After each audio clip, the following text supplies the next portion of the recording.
नाजरीन, किसी कौम की तबाही के इशारे देखने हो तो ये देख लीजिएगा कि उनकी बेटियों के क्या हाल है। आज जरा गौर से गौर फरमाइएगा। एक 12 साल की बच्ची किश्तवाड़ के छतरू के गुरनेला इलाके से थी। रोज की तरह स्कूल गई, 5वीं जमात में पढ़ती थी, but today she is dead. उसके साथ जो हुआ उसने छतरू को तो हिला दिया, पर हमारा माशरा कब जागेगा ये नहीं मालूम। प्रोटेस्ट हुए, शट डाउन हुआ और एक गवर्नमेंट स्कूल के हेडमास्टर और उसके भाई को गिरफ्तार किया गया। रेजिडेंट्स के मुताबिक बच्ची के स्कूल हेडमास्टर खालिद हुसैन पर उसके साथ एलिजेड सेक्सुअल असॉल्ट का इल्जाम है। उसके भाई तारिक हुसैन को भी गिरफ्तार किया गया है।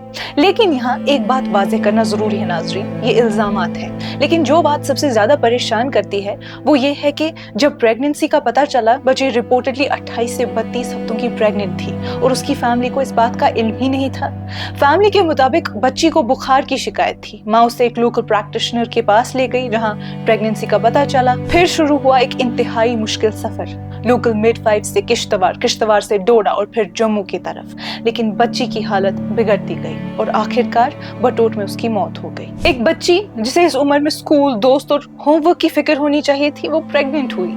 एक मेडिकल फैसिलिटी से दूसरी फैसिलिटी तक ले जाई गई और आखिरकार वो केयर मिलने से पहले ही मर गई जिसकी उसे जरूरत थी। लेकिन अब एक और, शायद इस क्राइम से भी ज्यादा मुश्किल सवाल सामने है। आखिरकार ये सब किसी को पता क्यों नहीं चला?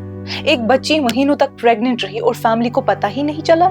स्कूल ने उसके बिहेवियर या मेंटल हेल्थ में कोई तब्दीली महसूस नहीं की? क्या टीचर्स, हेल्थ वर्कर्स, काउंसलर्स या चाइल्ड प्रोटेक्शन मैकेनिज्म्स में किसी के पास ऐसा सिस्टम था जो पहचान सकता था कि बच्ची के साथ कुछ गलत हो रहा है? और सबसे अहम सवाल, अगर एक बच्ची खुद अपनी बात नहीं कह पा रही तो उसकी हिफाजत की जिम्मेदारी किसकी है? छतरू का वाकया कोई तन्हा वाकया नहीं है नाजरीन। इस साल कश्मीर में बच्चों के साथ सेक्सुअल वायलेंस के कई केसेस सामने आए हैं। बडगाम के गलवानपोरा में एक 12 साल की बच्ची को एलिजिडली अबडक्ट, रेप और मर्डर किया गया। साउथ कश्मीर में एक टीनेजर ने एक फेथ हीलर पर एलिजिड सेक्सुअल अब्यूज का इल्जाम लगाया जिस पर उसकी फैमिली को भरोसा था।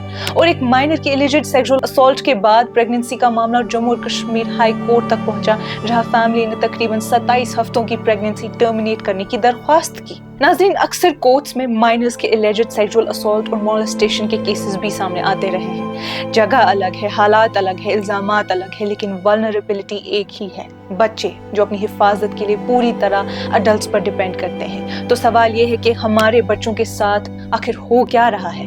क्या चाइल्ड प्रोटेक्शन सिस्टम्स वाकई काम कर रहे हैं, खासकर उन रिमोट और दूर दराज इलाकों में जहां हेल्थ केयर और कनेक्टिविटी दोनों महदूद है? क्या स्कूल्स अब्यूज की निशानियां पहचानने के लिए तैयार हैं? क्या टीचर्स को वल्नरेबल चिल्ड्रन को आइडेंटिफाई करने और सस्पेक्टेड अब्यूज रिपोर्ट करने की प्रॉपर ट्रेनिंग दी जा रही है? क्या पेरेंट्स जानते हैं कि अब्यूज क्या होता है? और ये भी कि जब कोई बच्चा डरा हो, धमकाया गया हो या मैनिपुलेट किया गया हो तो उसका बिहेवियर किस तरह बदल सकता है? फिर बात आती है एजुकेशन की भी। क्या हम बच्चों को उनके body rights, consent, inappropriate touching, safe और अनसेफ अडल्ट्स के बारे में काफी सिखा रहे हैं? क्या उन्हें ये बताया जा रहा है कि अगर कुछ गलत हो तो वो बोल सकते हैं? या फिर मॉरल और सिविक एजुकेशन सिर्फ टेक्स्ट बुक्स और एग्जाम्स तक ही सीमित रह गई हैं? क्या बच्चों के पास इतने अल्फाज भी हैं कि वो किसी ट्रस्टेड अडल्ट से कह सके कि मेरे साथ कुछ गलत हो रहा है? और फैमिली, क्या हम बच्चों को बोलने की जगह देते हैं? क्या उनके बिहेवियर में तब्दीली आए तो हम उसे नोटिस करते हैं? नाजरीन, क्या हम ऐसे घर बना रहे हैं जहां बच्चे किसी डरावनी बात का जिक्र करे तो उसे सजा, शर्मिंदगी या डिसबिलीफ का खौफ ना हो? नाजरीन, एक बात बिल्कुल वाज़ेह है, इन सवालों का जवाब बच्चों या फैमिलीज पर जिम्मेदारी डालकर नहीं दिया जा सकता। 12 साल की बच्ची अपनी हिफाजत की जिम्मेदारी नहीं ले सकती, खासकर जब सामने कोई ऐसा अडल्ट हो जो अपनी पोजीशन ऑफ ट्रस्ट का मिसयूज करे। सबसे पहली जिम्मेदारी अडल्ट्स, इंस्टीट्यूशंस और स्टेट की है नाजरीन, और सबसे बड़ा सवाल गवर्नमेंट से है, क्या किया जा रहा है? रिमोट गवर्नमेंट स्कूल्स में बच्चों की हिफाजत के लिए क्या सिस्टम है?